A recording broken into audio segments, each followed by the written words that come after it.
গাজীপুরের শ্রীপুরে এক বিস্তীর্ণ ফসলি মাঠ। দূর থেকে দেখলে সাধারণ ধান ক্ষেত মনে হবে, কিন্তু কাছে যেতেই চমকে যাবেন যে কেউ। ধানের শীষের ফাঁকে ফুটে উঠেছে বৈষম্য বিরোধী ছাত্র আন্দোলনের এক পরিচিত মুখ। তিনি আর কেউ নন, শহীদ আবু সাঈদ। আবু সাঈদ যেভাবে গুলি করে মারা হয়েছে, এটাতে আমার হৃদয়ে আঘাত লাগছে।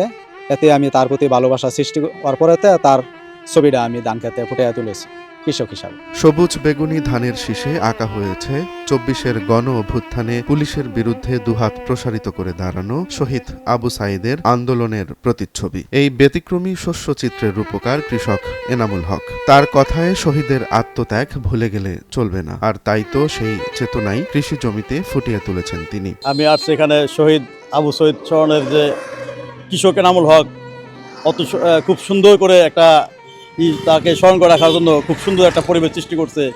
এটা দেখে আমার খুব ভালো লাগছে। ফেসবুকে আমি এটা দেখছি, সেটা থেকে অনুপ্রাণিত হয়ে আমরা আসলে বর্মি থেকে এখানে আসছি এটা দেখার জন্য।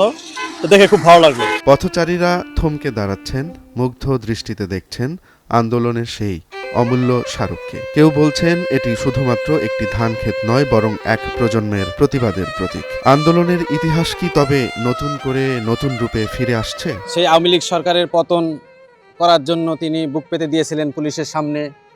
সেই আবু সাঈদের প্রতিকৃতি এনামুল হক তার ধান ক্ষেতের মাধ্যমে সুন্দরভাবে এখানে উপস্থাপন করেছেন, দেখে খুব ভালো লাগতেছে। আমরা চাই আরও এই ধরনের প্রতিকৃতি ভেসে উঠুক, মানুষ দেখুক।